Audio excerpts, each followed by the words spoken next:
Om Swastiastu. Selamat pagi Bu Dosen, selamat pagi teman-teman semua. Saya dari kelompok D akan mempresentasikan sebuah materi yang berjudul leukosit. Sebelum saya mempresentasikan, izinkanlah saya untuk memperkenalkan diri terlebih dahulu. Nama saya Luhut Charismanini dan 3 teman kelompok saya yaitu Bernardus Pawedwe, Yuliana Organistika Rinda, dan Nona Tamira Mudai. Leukosit. Leukosit merupakan sel darah putih. Karakteristik dari sel darah putih yaitu leukosit memiliki inti sel sehingga dapat bertahan hidup berbulan-bulan. Tidak mengandung hemoglobin sehingga tidak berwarna merah. Dapat bergerak secara ameboid seperti amoeba. Dapat melakukan diagenesis atau menembus kapiler darah. Bentuknya tidak tetap. Sel darah putih memiliki 3 fungsi. Yang pertama ameboid, yang kedua diagenesis, dan ketiga fagositosis. Lihat pada gambar. Ameboid dapat bergerak secara bebas seperti amoeba. Diagenesis karena dapat bergerak secara bebas, maka ia dapat menembus dinding pembuluh kapiler menuju ke jaringan. Fagositosis dapat membunuh kuman penyakit dengan cara memakannya. Timbulnya nanah pada luka merupakan gabungan dari sel darah putih yang mati, kuman-kuman, sel tubuh, dan cairan tubuh. Berdasarkan ada atau tidaknya butir-butir dalam sitoplasma dapat dibedakan menjadi 2, yaitu granulosit dan agranulosit. Granulosit merupakan jenis yang paling banyak terdapat dalam darah, yaitu sekitar 75%. Ciri khas dari granulosit yaitu adanya butir-butir spesifik yang mengikat satu warna dalam sitoplasmanya. Berdasarkan atas reaksi butir-butir terhadap satu warna dan ukurannya, maka granulosit dapat dibedakan menjadi neutrofil, esofil, dan basofil. Neutrofil. Di antara granulosit, neutrofil merupakan jenis sel yang terbanyak, yaitu sekitar 60-70% dari jumlah leukosit, atau 3.000 sampai 6.000 per meter kubik darah normal. Pada perkembangan, sel neutrofil terdapat dalam sumsum tulang. Intinya bentuk tidak bulat, melainkan berlobus berjumlah 2-5 lobi. Bahkan terdapat lebih.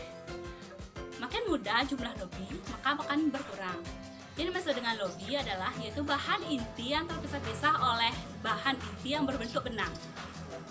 Sel-sel neutrofil ini merupakan salah satu jenis sel yang termasuk dalam sistem pertahanan garis pertama karena mempunyai kemampuan fagositosis dan menghancurkan partikel yang fagosit dengan enzim-enzim yang ada. Eosinofil.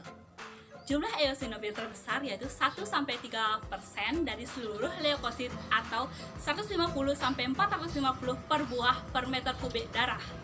Intinya biasanya hanya terdiri dari 2 lobi yang dipisahkan oleh bahan inti yang sebagai benang. Tempat pembentukannya terdapat di sumsum tulang. Pada orang yang menderita infeksi cacing, seringkali banyak ditemukan eosofil dalam darahnya.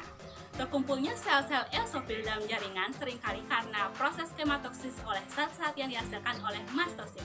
Basofil. Jenis sel ini terpaling sedikit di antara sel granulosit, yaitu sekitar 0,5%, sehingga sangat sulit ditemukan pada sedia anapus. Tempat pembentukannya di sumsum tulang. Basofil mengandung banyak granula sitoplasmik dengan 2 lobus. Butir-butir biru dalam basofil mengandung histamin yang berperan dalam proses alergi dan anafilaks. Jenis yang kedua ada agranulosit. Agranulosit tidak mempunyai butir-butir spesifik. Leukosit agranulosit yaitu leukosit yang plasmanya tidak bergranula. Granulosit dibedakan menjadi limfosit dan monosit. Limfosit.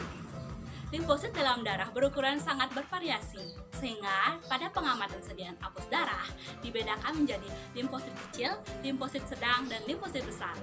Berbeda dengan sel-sel leukosit yang lain, limfosit telah dilepaskan dari sumsum tulang belum dapat berfungsi secara penuh. Oleh karena itu, harus mengalami diferensiasi lebih lanjut. Apabila sudah masak, sehingga mampu berperan dalam proses imunologi, maka sel-sel tersebut dinamakan sel imunokompeten. Sel-sel imunokompeten dapat dibedakan menjadi 2, yaitu limfosit B dan limfosit T. Monosit. Sel ini merupakan sel terbesar di antara sel leukosit karena diameternya sekitar 12-15 mikron. Bentuk ini dapat berbentuk oval seperti tapal kuda atau seakan-akan berlipat-lipat. Butir-butir kromatinnya lebih halus dan tersebar rata daripada butir-butir kromatin limfosit.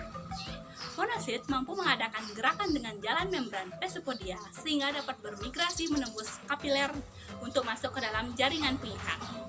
Di dalam jaringan pengikat, monosit berubah menjadi sel makrofag atau sel-sel lain yang sebagai fagositit. Monosit berperan dalam menjaga tubuh dari infeksi. Sekian presentasi dari saya. Mohon maaf jika ada yang kurang. Terima kasih. Om Santi Santi Santi Om. Dah.